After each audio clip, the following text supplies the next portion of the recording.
We thank you for the gift of life, your hand of favor and protection upon our lives, upon our families.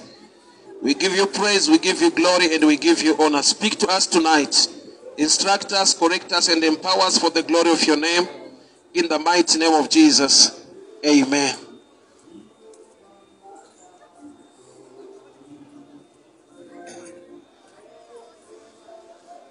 Nerano chada nditaure pamusoro pechinhu chinonzi answer kana kuti mhinduro. Takambotaura neamwe tichimboita madiscussions. Tichiti in every matter, in every case, God answers you when you pray or when you seek him. Saka vazhinji vaiti ini mhinduro yangu haisati yauya. Ndokubva tazoona kuti kune ma-answers anogona kungozikanwa nemunhu amature kuti this is an answer, kana kuzikanwa nemunhu ari prophetic kuti this is an answer. So Mwari wedu ndi Mwari unopindura, asi mhinduro padzinouya kana kuti mapinduriro ake ane chekuita nezera remunhu kuti agone kunzwa, besides kunzwa bedzi. But kana munhu mature anogona kuconnecta a challenge as part of the answer. We normally think kuti the answer will always come iri positive. Truly inogona kuva positive at the end, but in the beginning isiri positive. For example, Joseph paakaita a step into Egypt, a place in a dream for him to become somebody big. But first day akapinda mu Egypt, he became a gardener. Akashanda ari kumba kwa Potiphar as a caretaker.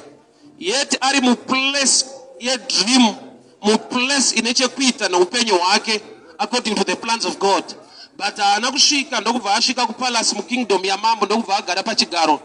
But the answer kaya mu upenyo wake yakauya through a process yekuti he began to save, and later people began to save him.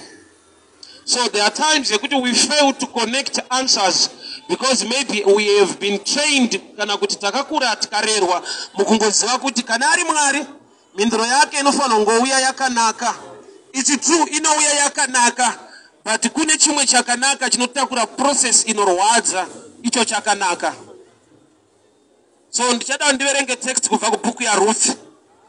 Ruth mukadzi anoyemurwa nevazhinji akawanirwa nenyasha naMwari from the land of Moab achiuya ku Bethlehem kwaakasvikowanikwa naBoaz. But step yekutanga apinda mu Bethlehem haana kusvikira mu marriage. Wakasvika akagara naamwene wake kana kuti vaimbo vaamwene wake because anga atofirwa nemurume wacho. Ndokubva azoita iye pfungwa dzekuti I need to go to any field, ndoda kuenda kune chero munda wandingangowanirwawo nyasha ndingoshanda imomo so as to save amwene wake Naomi vanga vakura vakwegura. In the process mukushanda mumunda ndo maanosangana ne divine appointment or divine favor yekuroorwa naBoaz. Zvoreva kuti mhinduro muupenyu waRuth yakasanganisa kana kuti yakainvolva her work rate, mashandiro ake kana kuti kuva nemoyo nehanya nevamwe. I'll give you another example. 2 Kings chapter 5. Murume anonzi Naaman ari mukuru wehondo, and the Bible notes the Lord was with him pakukunda hondo dzese dzaairwa, but he was a leper. Ini ndikanzwa statement yekuti munhu ana Mwari anditarisire kuti pangaite chinonzi but. If the Lord is with you anditarisire chinonzi as ana Mwari hake asi, but on this text chinonzi Naaman the Lord was with him but he was a leper. So inda Mwari vachirega munhu ane leprosy iyo vainaye nokuti pakutaurwa kweshoko kubva mutsika dzaMwari, Mwari waIsraeri airegarda leprosy as a case. So kuvanhu vekwaIsraeri munhu akaita leprosy anenge ane chituko. So ndinoshamiswa kuti the Lord was with Naaman and yet he was a leper. Ndokuzodiscover kuti leprosy yake yanga yakapera kare, but yakatora nguva kuti ipere, iyo Mwari vakaipedza. Papi nokuti musi wakauya musikana aisevha mumba make on behalf of his wife. Musikana aishanda mama Naaman ndiye akauya neinformation concerning the prophet ari kuSamaria anova Elisha. Zvoreva kuti manguva yakatorwa naNaaman kutagona kutendera musikana wekutaura kuva yevoice mumba make nekuzova hambo kuti anzwe zvataura musikana nekuenda kuSamaria. Iprocess ine nguva, but already pakaita a step musikana wemumba make Mwari vanga vatounza healing ine chekuita neupenyu hwake paleprosy, but zvakamutorera time. So tine zvinhu zvatinobvunza kuti Mwari vanotora nguva, gamba tisu tinotora nguva kuziva zvaitwa naMwari kana kuti kuziva zvatingaite zvingatisanganise nezvataitirwa naMwari. There's a common text, I mean, kukutara kwavanhu kuri so common kuti mhinduro yaMwari inononoka. That text is very dangerous. Why? God is the same yesterday, today, and forever. Mwari hamuna delay. He does things in his own time, which is the appropriate time. So pakuti mhinduro yaMwari inononoka, otherwise vanhu vaitopindurodza. Vanhu ndo vanononoka kuziva kupindura kunenge kwaita Mwari musituation. Mukadzi weSamaria anoti kuna Jesu, takamirira Mesaya, pachauya Mesaya achatiudza chokwadi. Ari kutaura naMesaya akauya, iye achiti Mesaya achauya. Chakamupa kurarama mudelay kuti azomirira zvakauya kare yaiva tradition yekuti maSamaria nemaJudha adyidzane. So sometimes traditions can be a hindrance kuti ugone kunzwa the answer of God in time. Zvatakarerwa nazvo zvatinotenda mataka situation dzatakakura madziri zvinogona kuva a blockage yekuti tinoona Mwari achinonoka pazvinhu zvaakaita kudhara. Sei mukadzi weSamaria ari kuti ndakamirira Mesaya? Iye nekuda kwokuti pakati pavo maSamaria nemaJudha hapana relationship. Saka anenge achiti kana takamirira Mesaya achatouyawo ari kusaidi kwedu. I was shocked pana ndiri kuIsrael apa 2 weeks ago. They are still waiting for the Messiah, my Jews, till today. But they are a visitation, but they are Holy Land. They are wailing all. Kunaitwa Minamato, kuchechi ya kwa Solomon. Takashika kukunoanda my Jews. Their prayer line, ya waninga wachita prayer, they kumbirira Messiah. Jokuti uka communicate now, they are not friendly. Majuda ukashika kuti ndiri muKristu avawirira newe zvakanaka. Vanhu vari selective. Avadi kuassociate. Why? Because they want to Jesu wedu isusu haasi Messiah. They are still waiting till today. Fika yaivapo iyo kana ari maJudha Jesu wacho akatoya ari kusaidi kwavo semuJudha. But vane zviga kana kuti matraditions kana zvavaida kuvheta paari kuti vamuqualifyise. Like today, God can call you to minister, but ukaenda through my channels ne system dzechurch unogona kunzi aiwa you don't qualify titipo 5 O levels dzako wakaverify wanani kuti zveshuwa wakadanwa nekudii. Vanhu vane maprocess avo ekuqualify vanhu muzvinhu zvaMwari. Iye Mwari wacho anogona kungoshanda nenyasha outside all qualifications. He can qualify you. So that room, that door yekungoti Mwari anogona kungoita zvinhu pasina masystems edu. Kune vanhu vanoti aiwa tikatonamata izvezvi. I'll give an example. Let's say tiri kuAnglican tikanamata kuti Mwari raise a man in our nation or raise a woman, ngaunze revival netena around yeupenyu hwevanhu. Tarisiro yedu inenge iri kuti kana tanamata tiri veAnglican munhu iye anofanirwa kunge achitopinda futi Anglican. Mwari vakareisa munhu achiva nedirection yekuUFI itakanamatira a prophet in our nation tichipinda kuZayoja. Zviri pachena kuti hatitende kusvika pazumuka wekwedu. Vanhu vazhinji havana a kingdom mindset. Vanofungidzira kuti Mwari anoita zvechechi, gamba machechi ndo anoita zvaMwari. Bhaibheri rangu rinoti miviri yedu itemberi yaJehovha. Tinoda kuti iye anopinda inini ndini ndinopinda Methodist. So Mwari hana chechi anopinda, Mwari anopinda vanhu vanopinda machechi. So munhu akasarumurwa kubva pachurch system kuti ave nekingdom mindset anopedzisira akuita a problem nekuita kwaMwari. Nekuda kwekuti Jesu, Bhaibheri rinoti wakainga vakarasika. He came for the lost. But nguva zhinji anzi setsika yake aienda musinagoge musi weSabata. Yakambova challenge kune imwe hama yangu ye7 days kanzi wazviona Jesu aitobata Sabata imambata. Riri kutoti setsika yake waenda kusinagoge musi weSabata. Ndikati chiverify kuti akaingei akainga vakarasika.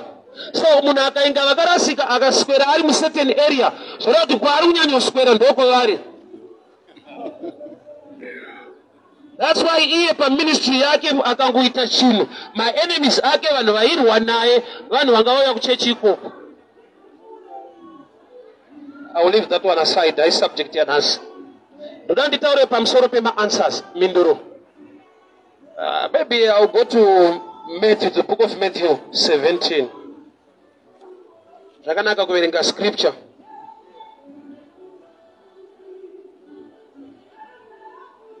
Right, Matthew 17, verse 10, Mount of Transfiguration. And his disciples asked him, why then do scribes say that Elijah must come first?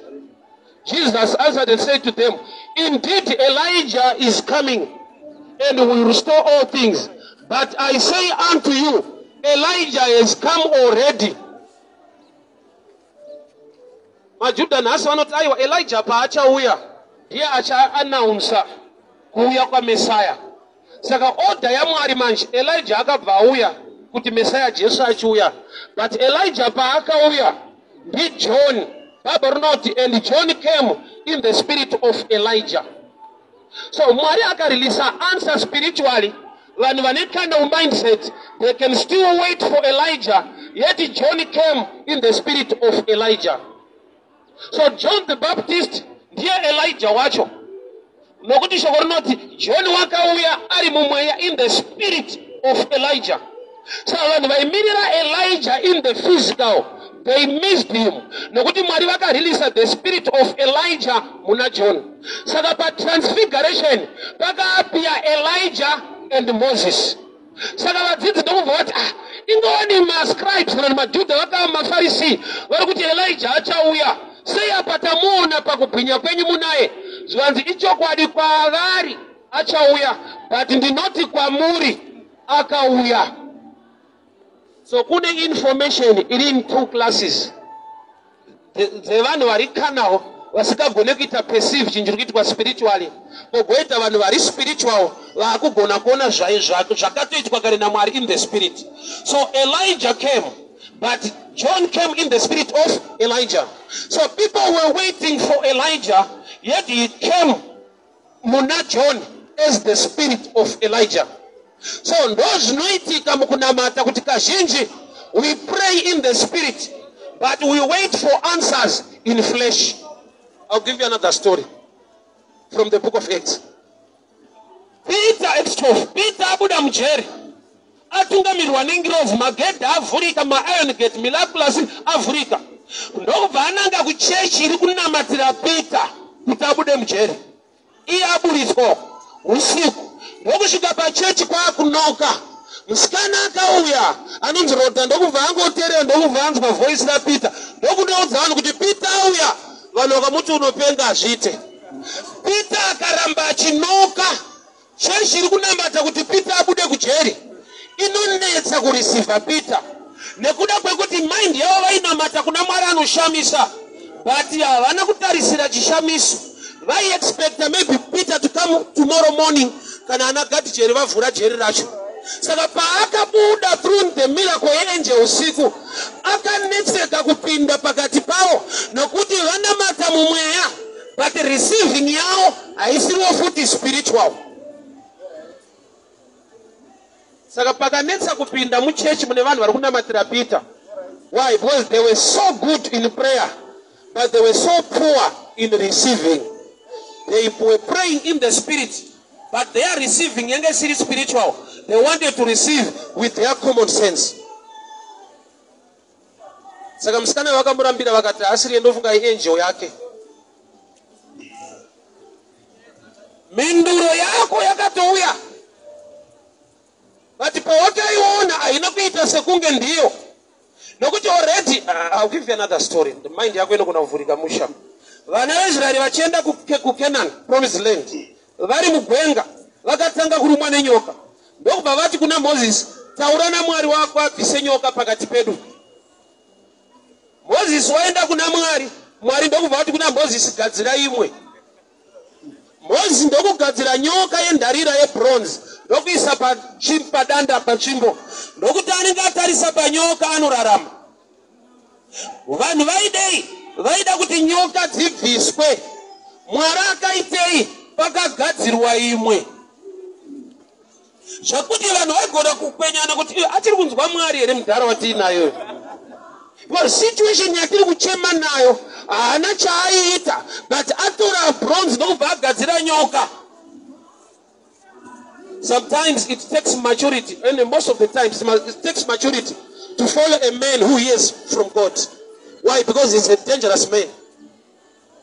Unazoa kuti vana veIsraeri, Joseph paakaenda kuEgypt, vakoma vake nababa wacho vakazotevera ikoko. Hapana pandakanzwa kuti vakakrosa Red Sea. There was another way. Yai avoid the Red Sea. But pavakabuda muEgypt kuenda Canaan, vakananga nepaRed Sea. Why? Moses is being led neshongwe yegore naMwari. Nokuti Red Sea kuna Mwari ine basa to wipe away the Egyptians. Vakaavoid the Red Sea vanobatwa and hakuna kufaita kwavangaite vaichipita. So being led by a man who is following God anokuendesa pekuti unofungidzira kuti hanzwe Mwari. Ndomungadai panga pane vanhu vekare kare vaibva mukansela kuti mufana road is iyi tinobondera iyi tinosvika paipa inotivharira handini kwakafamba madzibaba edu. History kana kuti tradition zvinohinda vanhu parevelation yezvinoda kuitwa naMwari. Jesu paakauya achifamba pamusoro pemvura, vadzidzi vachitambura nestorm mubottom, havana kumboombera maoko kana kufara kuti tenzi vauya. Vakawedzera kutya, vakati it's a ghost. Chii chavapa kuti vafungidzwa kuti chipoko? Luke chapter 5, Jesu akakumbira bhoti raPeter akaparidza ari mubhoti. So by history they know kuti haadaro anowanzokumbira bhoti. So vanhu vazhinji vakabatwa mutradition muhistory zvekuti they are failing to grasp the revelation. Iye Mwari achiti kuti behold I'll do a new thing. Saka kuti Bible iri ndorakabva kare kusvika nhasi. Ende vese vakarara umo vanga vasina a lifestyle yatinayo nhasi. Anoziva Solomon the richest man anga asina kana foni. Ari mhene asina kana kambudzi cheko. Vanhu ndodziri mhene dzekudhara. So lifestyle yavakarara umo raramo yakasiyana nanhasi. Sasi tichiparidza zveupenyu hwekare muupenyu hwanhasi. It takes a revelation kuti ugone kuziva kuti izvozvo zvekare zvinogona kundibatsira muupenyu hwanhasi. Ndiro shoko razuro nhasi namangwana. Haripere hapagadzirwe Bible ranhasi rinodhila nevanhu vamusocial media vane internet vane kudii. Aiwa idzodzo nyaya dzemadhongi dzinoshanda muupenyu hwanhasi panguva yemahonda fit. What you need is a revelation kuti ikonekte zvikubatsire. So Elijah came, but haana kuuya as a person. Elijah came muna John. Nokuti shoko rinoti John came in the spirit of Elijah. Saka vaFarisi vari kuti kuna Jesu, aiwa wedu achauya Messiah, ende kana achiuya Elijah ndiye achatanga auya. Saka Jesu paMount of Transfiguration ari kuudza vadzidzi vake kuti zvakamirirwa zviye zvakaitika kudhara. Elijah akauya vakaita zvaanoda naye, and he was talking about John the Baptist. Ndonga chimwe chavakatadza kuunderstanda pana John. John lifestyle yake, dressing yake is the same net dressing ya Elijah. Aipfeka dehwe rekamere ngamera. John akanetsana naHerodhi nenyaya yemukadzi. Herodhi waita upombwe atora mukadzi womukoma. Paakatsiurwa uyu ndokubva afunga eplan yekuuraya John. Firo yaJohn achidamburwa musoro ine a prophetic message yaElijah kumashure.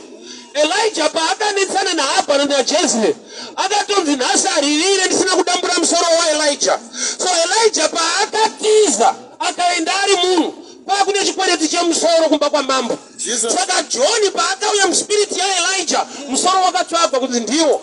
Saka mweya yechina inenge inotoziva kudarika vanhu vekuchechi.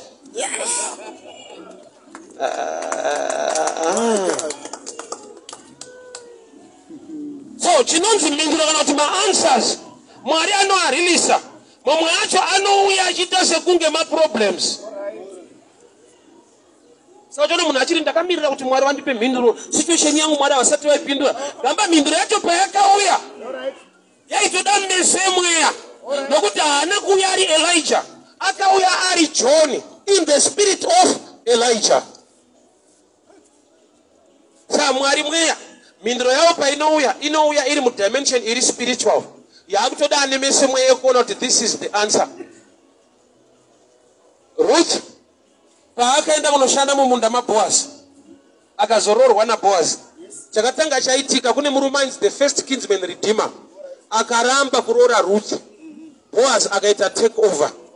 Kurambwa kwaRuth nemurume aiva the first kinsman redeemer yanga isiri challenge kuna Ruth, yaitova breakthrough kuti agone kuzoonana naBoaz.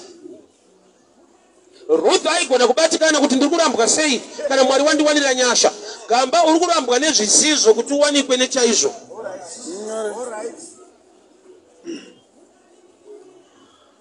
Challenge yatinayo ndeyekuti mhinduro ikauya sometimes inoita sekunge iproblem. Pakaberekwa Jesu, Maria aine nhumbu, akashaya pekuberekera mwana. Kuti gore iroro vanhu vanga vane nhumbu vanga vakawandisa, ende vanhu vakabereka wiki iroro vava vakawanda. Ukanonzi kumaternity hakuna space, ka small town kanenge Bethlehem, zvino kuti kwakawandwa. Ndakakafamba maybe in 15 minutes unenge wapedza ka Bethlehem kadiki. But ka town kadiki ikakaka hatisi nhumbu idzodzo. What the devil anga achida kuataka issue ya Kristu kuti ashaiwe space.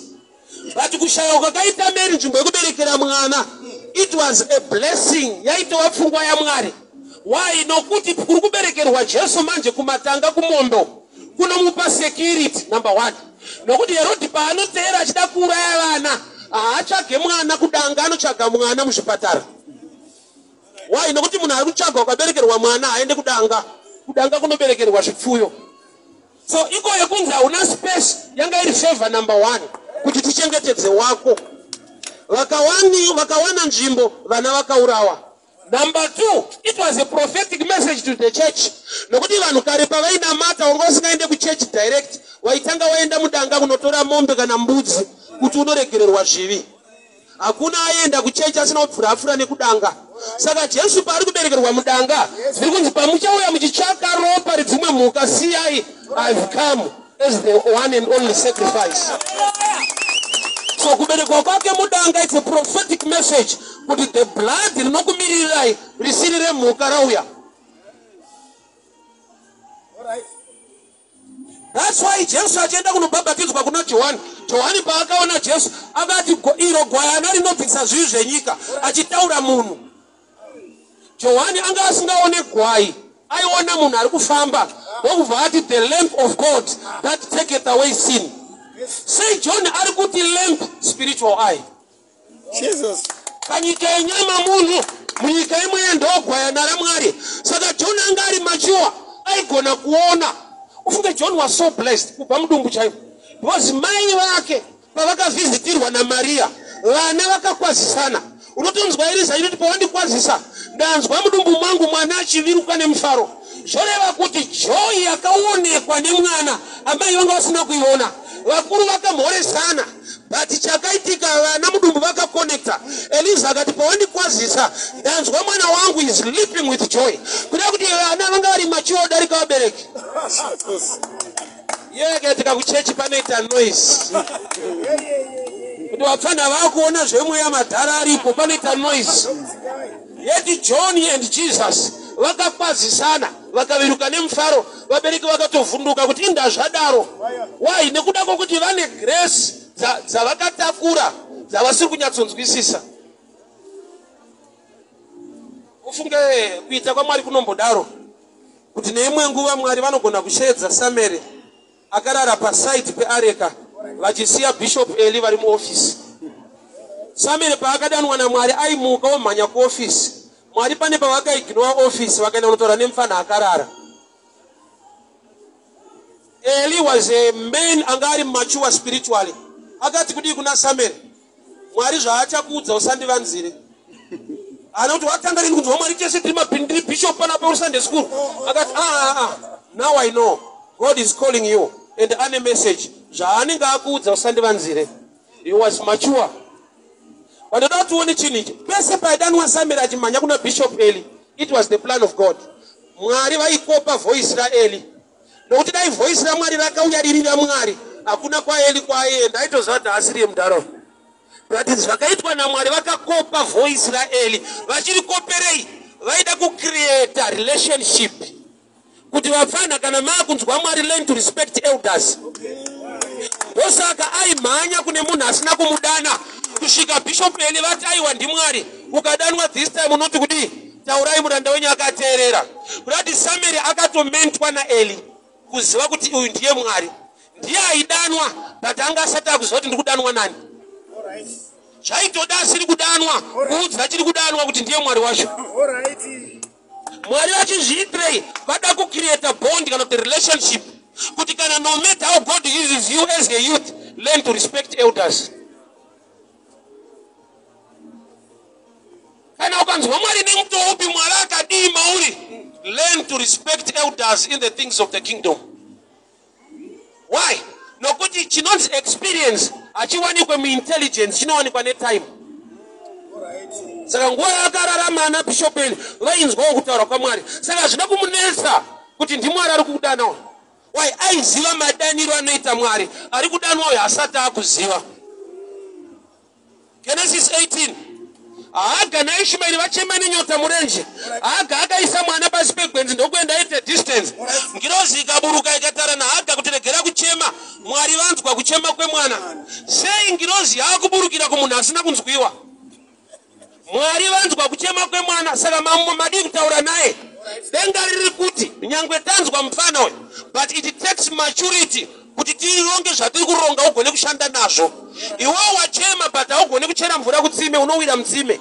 Taakushanda naamai vako vatisina kunzwa but taakuvashandisira yekuti ndo vanogona kuoperata neblessing yatakupai. Samwari vakavhura meso aHaga kwete aIshmaeri. Vanzwa Ishmaeri but vanovhura meso emunhu avasina kunzwa. Akaona tsime remvura. Ishmaeri akachererwa mvura akapiwa namai vake. Blessing ndeyaIshmaeri anzwiwa but ari kushandwa naye naMwari ndiHaga asina kunzwiwa because of maturity. Munhu akura. No matter how God uses you as youth, learn to respect elders. Kana ukava ne greater revelation yakadii kana prophetic message yakadii, vakuru vanoda kuremekedzwa muzvinhu zvaMwari. Nokuti Mwari wacho anoshandawo neorder iyoyo.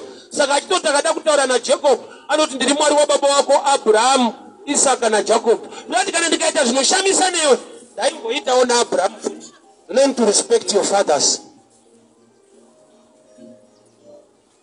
Sa danger iripo ndeyekuti vapfana akangoona zvaona akangonzwa zvaanzwa so ovati the only one in Zimbabwe, the voice of Zimbabwe. You are not the voice of Zimbabwe. Motikari yangu ikaita problem. Ndikangobatawo ndikangojumawo ikafamba. Handimbofa ndakanyora bhana kuti makanika pano. Ndega ndotoziva kuti kujuma hakusi kukaniko. So there are times that by God's grace, vanokupa a prophetic message. You also the prophet. You ovanyura bana kuti 1-on-1 pan. I've seen that. Danger yakuoperate mu office ya usina calling. Ili gift yawangopiwa on that day yakamira sekudai. Pakabere kwa Jesu kune vana vakafa. Vakaurairwa nyaya yekunzi kwanga kwaberekwa mambo. So vaifira umambo vasiri madzimambo. Yes. Title inokuwadzisa munyika yemweya. Kwaberekwa mambo, iwe obereka uzuze wako anochekerwa mahara. Herodi nokuti haasi kuziva kuti ndeupika. Zanzi akadambura vana vise musoro. Ari kuadamburirei. Azive kuti mambo wacho ndeupi. Saka vari kufireya umambo hwavasiri. Jesus. Title iri dangerous munyika yemweya. Satana nokurova zvekuti anozoshamisa kuti haasi prophet na. Taita tukurova maprofita akamutsamba wakangodaidaya. It's danger to carry a title yausina a mantle in the covering. Every area is in line of calling. Ukasaita zvirimo haisi mhosva, wisdom. Like me, I'm an evangelist, I'm not a prophet. And it don't try.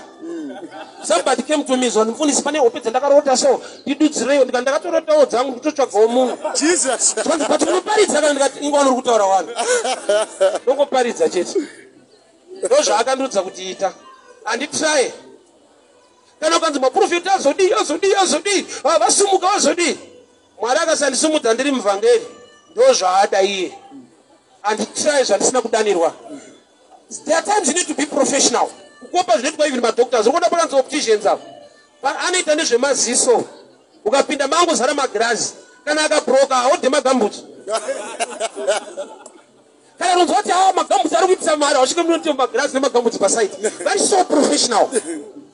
Can I get the walk over a robot, but in the other patrons, you are a doctor. Was a Henry doctor, but no specialize and name as this.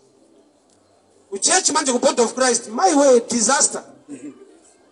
Somebody who thinking the support of it on church man watch a Buddha. So I'm just to try.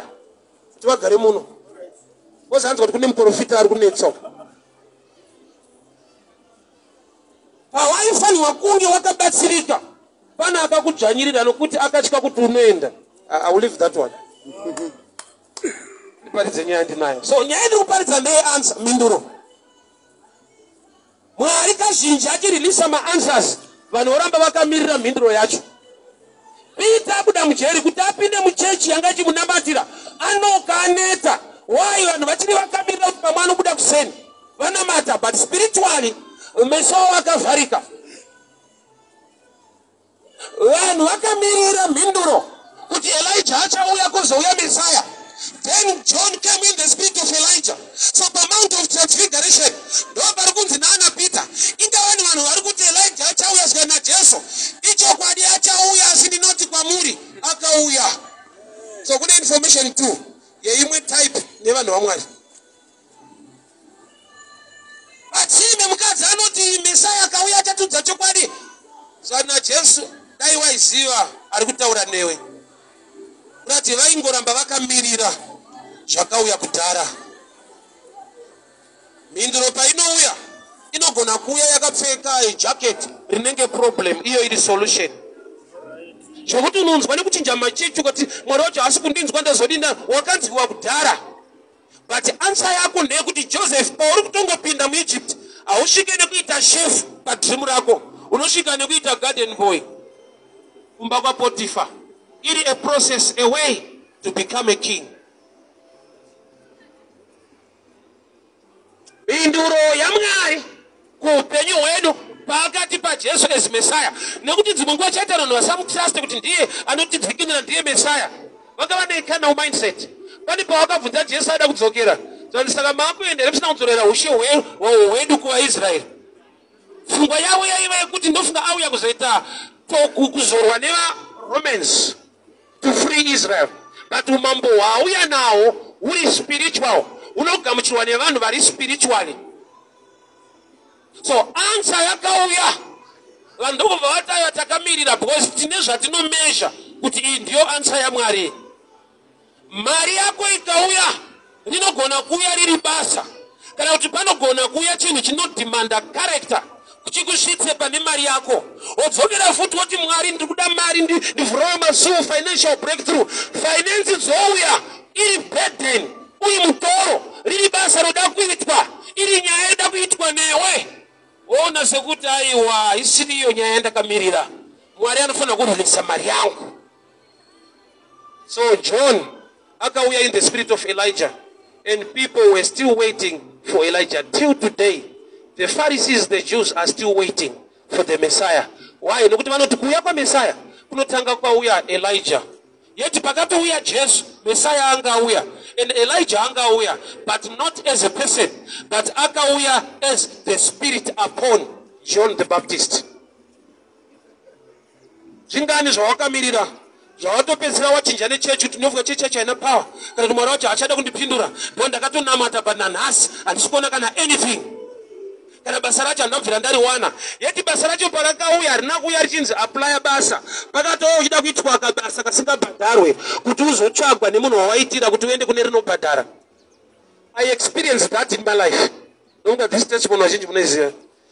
Chakandibvisa kumazowe uku 1999 to 2000 ndopandakaya kutauna chakandibvisa ikoko tatiri vanonzi makede vanotakura mabhegi varungu vanotamba golf Jumbo Country Club varungu vaitamba golf. Saka one of the farmers aenda golf, mota yake ndokubva yaponja kari kamuchemberewo so tiri kupfuura tiri kuenda golf akoma ndobva akatikumbira kuti ndibatsirewo kuchinja vhiri. Omwe wangu akati usa wasted time nekamurungu akawana akabhadhare za makede undoza murungu yabhadhara yanobhadhara zvaro regati mhanye uku kune mhene dziriko regati ndakasara ndikamubatsira kuchinja vhiri ndokubva andipa business card rake. Rimwe goro ndangofarisa ndikati ari ngandingomufonera kuti ari sei so I've been looking for you. Ndakaopen a company muna Coventry kwararo muna Coventry ndatishanda pa number 37 Coventry Road company ya South Africa. So ndiri kutokutsvaga uya ndauya paye ndasvika zvika ndoda kuti ushande pano but I want you to manage these guys. Ndikati aiwa kumanager ndaingoda kungoshanda chizvo kumanager chikoro hapana zvikanzi aiwa wakapasa pa wakachinja vhiri. Jesus. My God. Andina kuwana basa nekuritsvaga ndakawana basa nekuita basa risingabhadhare. Mwari ndopa angatondinzwa kuti basa rakwe chakapa mwangu kuramba Mwari anga accepta kuti nderangu odai takachinja vhiriro takawanda zvainetsa saka mwangu pakati tosiyana nazvo takuenda Mwari ndopa vanichinja vhiriro rii apa pere 3 months wamanager kuharari kubasa. Saka tine vanhu vachiri muprayer nanhasi so Mwari ndirangarirei yeti pane blessing. Okay, bhuku raSamuel rinoti mukomana anonzi Saul kuti ave mambo akatumwa nababa vake Kishi kunotsvaka madhongi araswa nababa.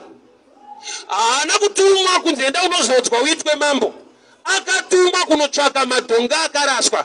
Anga ane right yekuramba kuenda. Why?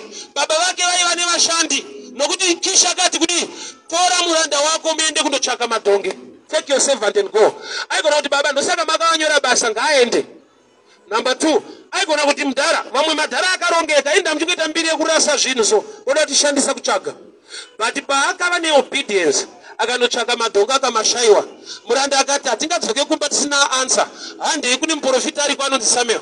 Vachisvika kwaSamuel Mwari vakatoudza Samuel kuti there is a man coming anointing to be king over Israel. Uri kuonera kuti ushe hwake hwakatanga nekushandiswa kutsvagiswa zvakaraswa nevamwe zvauri right yekuramba kuti handiite wakarasa wega ndabasa nazvo. Sapesi pano kuti dai Mwari andinza dai Mwari wakanziwa kudhara. You must work on your character and your spiritual insight. Zvandaida kuti Mwari vandipe vakandipa ndiri panzvimbo pandaifungidzira kuti hapasi ipo pazvinogamuchirika. Zvipo zvaJesu goridhe raakapiwa akaripiwa aberekerwa mudanga. Sometimes a manger can attract gold. Iwe uri kunotsvaga gold kugold mine yeti mumwe ari mumenja muri kuuya gold. Mhinduro dzakamirwa nevazhinji dzakava kudhara. Denga rinotoshamisa kuti denga rinotoshamisa kuti munhu haashande nanhasi.